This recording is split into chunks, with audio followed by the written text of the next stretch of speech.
Merci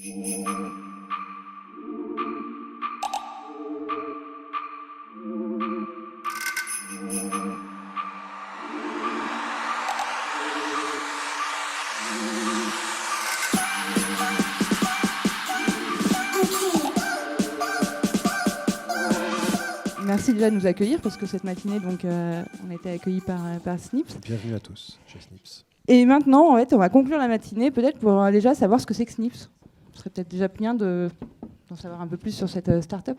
Alors Snips, c'est une société française basée à Paris, basée ici, qui a été créée il y a 5 ans par 3 chercheurs en intelligence artificielle.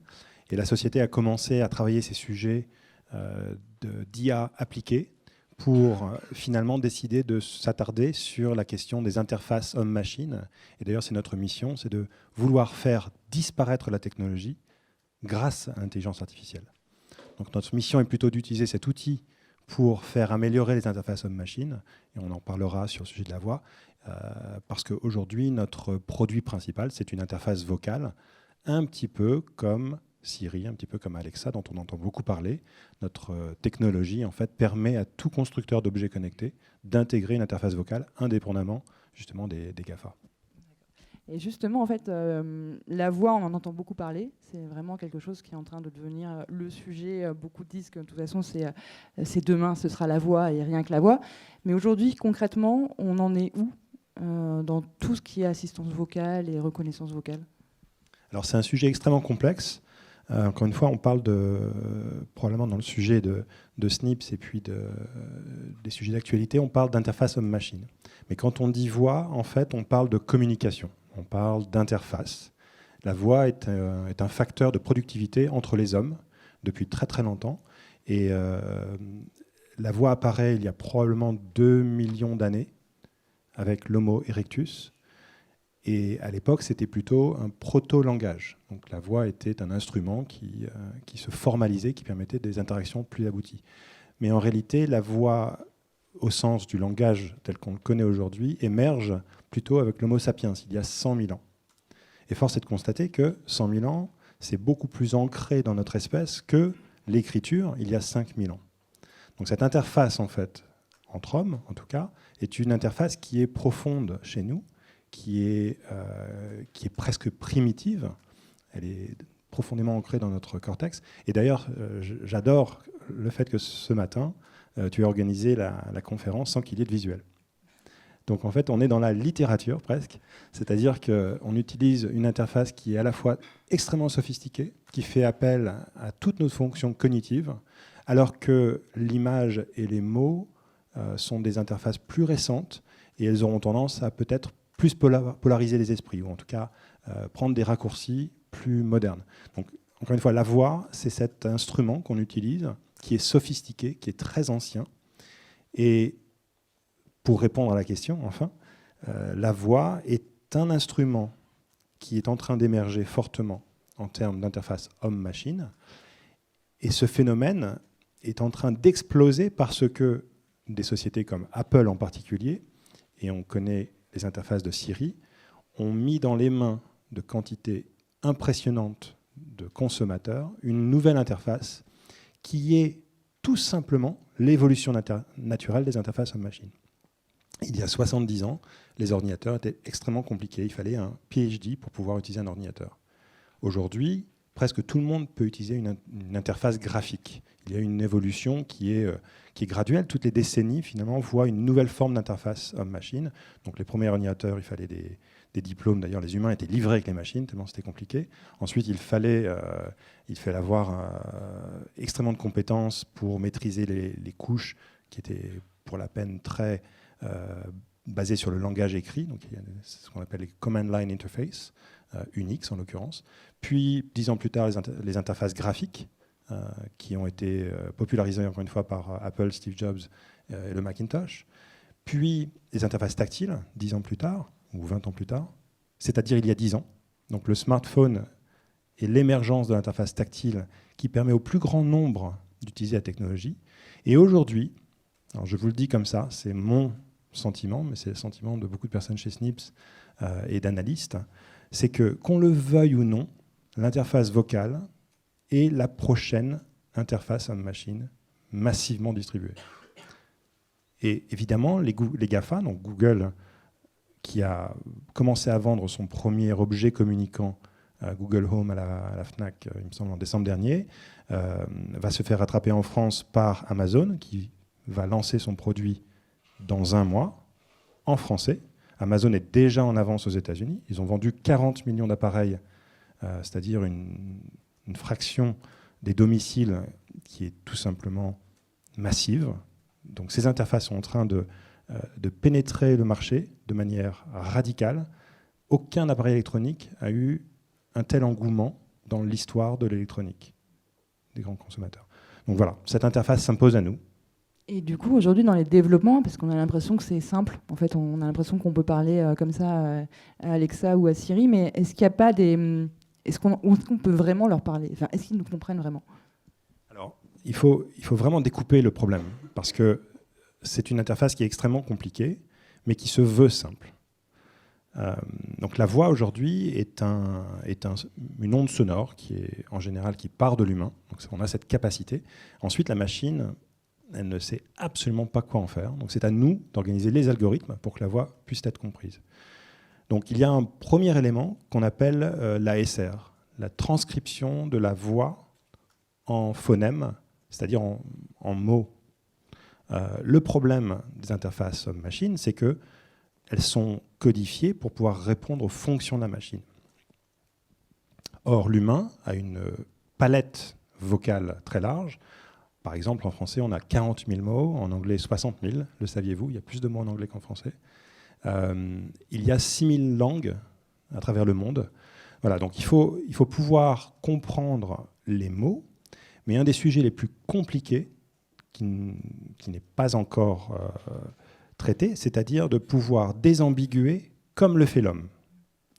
L'homme est une machine à désambiguer. La machine, pas encore, pas du tout, et on parlait d'intelligence artificielle généralisée. On n'en est pas là. Je ne vais pas dire pour quand, ce n'est pas vraiment le sujet. Mais aujourd'hui, on est capable de reconstituer plus ou moins bien, plus ou moins comme l'humain, mais sans la partie subtile de l'analyse du contexte, une phrase parlée. Une fois que la phrase parlée a été transcrite en texte, ça ne veut pas dire que la machine a compris ce qui a été dit. Donc chez Snips, on parle de briques. La première brique, c'est l'ASR, Automatic Speech Recognition. La deuxième brique, c'est la partie traitement du langage naturel. Donc là, on est sur la codification textuelle, le NLU, Natural Language Understanding. Donc NLP, c'était une des techniques d'intelligence artificielle depuis des décennies. Aujourd'hui, on parle plutôt de NLU parce que c'est l'étape d'après. C'est non seulement réussir à segmenter la structure sémantique de la phrase, la grammaire, mais aussi comprendre l'essence de la phrase. Donc ça, c'est le NLU. Et ensuite, il y a la partie qui est aujourd'hui fruit de tous les fantasmes, la partie conversationnelle. Et alors là, on n'y est pas du tout. On parle beaucoup de chatbots, et en réalité, les chatbots sont, en tout cas, veulent réussir le test de Turing, d'Alan Turing. Et l'objectif de ces chatbots, c'est de véritablement confondre l'humain et de faire que l'humain pense qu'en face de lui, il y a un autre humain, alors qu'en fait, c'est une machine. Donc sur ces aspects conversationnels, en réalité, on n'a pas réussi à créer des interfaces qui vont, en tout cas, nous faire penser qu'on est dans une interaction 100% naturelle, comme avec des humains. Les machines n'ont pas ces capacités. Donc chez Snips, en tout cas, on traite la première brique, la deuxième brique, et la troisième brique, on va dire qu'on va se retrouver dans une conversation qui est la plus courte possible. Très fonctionnelle. On le voit déjà à Siri, où en fait, il ne tient pas une conversation. Absolument pas. Absolument. Donc les Siri et les Google sont capables de faire des choses très générales, en tout cas pour des usages communs, mais il faut quand même que les humains apprennent ce que Google et Siri sont capables de faire. Donc si vous demandez la météo à Siri, ça va marcher. Et on sait tous qu'on peut demander la météo à Siri. Par contre, si vous demandez à Siri de vous résoudre un problème mathématique compliqué, Siri n'a pas été prévu pour ça parce que le script n'a pas été écrit par un humain, tout simplement. Et du coup, en fait, il y a deux questions qui me viennent. Dans la voix, on ne va pas pouvoir traiter toutes les langues qui existent. Ça veut dire qu'on va devoir faire un choix. Est-ce qu'il va y avoir une épuration des langues qui risque de se faire à moyen terme ? Alors, sincèrement, je ne pense pas que ce soit le cas, parce que aujourd'hui, il y a une évolution récente chez Google qui leur permet de traduire 40 langues en 40 langues, ou vers 40 langues. Donc c'est une matrice de 40 x 40. Et tout ça est réalisé évidemment sur une base de big data. Donc ils ont pu collecter toutes les données qui ont été utilisées pour traduire, qui ont ensuite été corrigées par des humains. Donc c'est une fonction de la data, mais quelque part, les familles de langues vont permettre de codifier les langues, et il n'y a pas de raison, finalement, qu'avec un peu d'effort, pour pouvoir à la fois aborder certains marchés, mais aussi peut-être des chercheurs vont vouloir le faire, peut-être des associations vont vouloir le faire, mais il n'y a pas de raison que l'IA ne puisse pas non seulement traiter les 5-6 000 langages, mais aussi peut-être même déterrer des langues oubliées. À mon avis, ce n'est pas un sujet, c'est une question de temps, de moyens. Donc on verra comment le marché va polariser tout ça, mais quelque part, l'IA n'aura pas cette limite ou contrainte, parce que les langues sont très très très liées entre elles aussi. Et donc il y avait un peu le fil rouge de cette matinée, c'était l'éthique. La voix est une donnée biométrique. Quand je donne ma voix en fait à un GAFA ou à n'importe qui, je donne beaucoup de choses. Je donne une facilité de me reconnaître, et je donne surtout une empreinte en fait, une partie de moi. Comment est-ce qu'on peut réguler ça en fait? Comment est-ce que les GAFA se sont déjà formés, ont déjà mis des bases éthiques sur ça? Parce qu'en plus on a le cloud et on sait qu'on peut être volé. Comment ça se passe en fait? Est-ce que la voix, dans son développement même, a été mise sur une donnée biométrique très importante?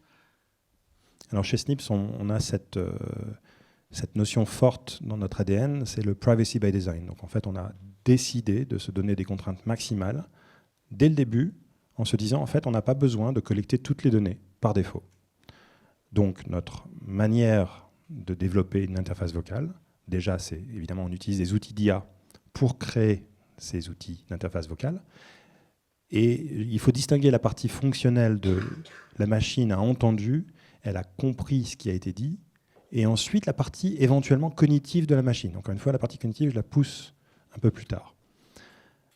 Les GAFA ont une approche qui est massive. Les GAFA ont chacune accès à 1 milliard d'utilisateurs ou plus. Donc ce sont des sociétés, États-continents, d'un point de vue de leur pouvoir. Et quand on parle d'éthique, quand on parle d'IA, pour moi, c'est exactement le même sujet que parler de la génétique ou du nucléaire. C'est-à-dire que ce sont des technologies à fort potentiel, mais qui ont potentiellement le risque de déraper lorsqu'on parle de pouvoir. Donc encore une fois, c'est l'homme qui est avide de pouvoir, l'homme ou la femme, mais cette notion de pouvoir est centrale au développement de ces technologies. Donc évidemment que les Google ont un pouvoir conséquent, Facebook a un pouvoir conséquent, on l'a bien vu dans les actualités récemment. Pourquoi? Parce que trop de pouvoir. Parfois c'est bienveillant, parfois c'est malveillant, on dérape très vite, malheureusement. Donc en tant qu'individu libéré, donc on peut parler de l'Europe, on n'aime pas trop lorsque le pouvoir est trop centralisé. Donc pour moi, la seule question, c'est est-ce que les GAFA sont à leur place avec une position de quasi-monopole? Moi, je trouve que les GAFA font un travail extraordinaire. Évidemment, ils nous permettent d'accélérer sur ces sujets technologiques, mais ils ne sont pas du tout, finalement, encadrés comme il se doit, parce que les lois qui empêchent les monopoles ont été écrites il y a très très longtemps, trop longtemps.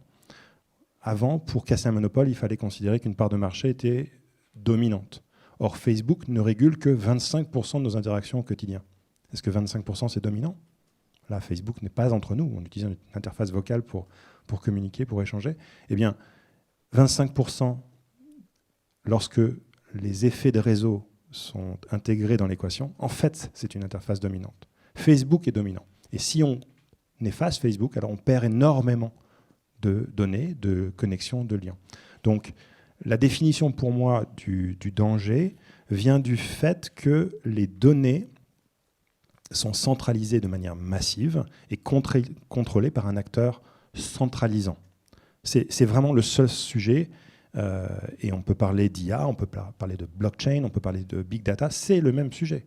c'est cette notion de contrôle. Et il se trouve que l'IA aura un aspect accélérateur sur cette notion de dominance. Pourquoi ? Parce que l'IA est assise sur les datas. Donc, si on déconstruit un petit peu la pile, en tout cas des technologies, des strates qui permettent d'avoir ce pouvoir, alors on peut imaginer que les GAFA vont avoir trop de pouvoir. Et le régulateur est évidemment au courant. La RGPD est en place et est à sa place. C'est d'ailleurs une opportunité massive pour que l'Europe émerge par la voie haute. Mais encore faut-il que, d'un point de vue économique, les acteurs s'y retrouvent. Malheureusement, les GAFA sont très forts, donc ils vont probablement être RGPD compliant avant nous, ici en France. Est-ce qu'il y a des questions concernant la voix et toutes les techniques ou peut-être l'enrichissement des protocoles voix IA ? Tout le monde est... Bon, bah, merci. Merci, très bien. Merci beaucoup, merci à tous.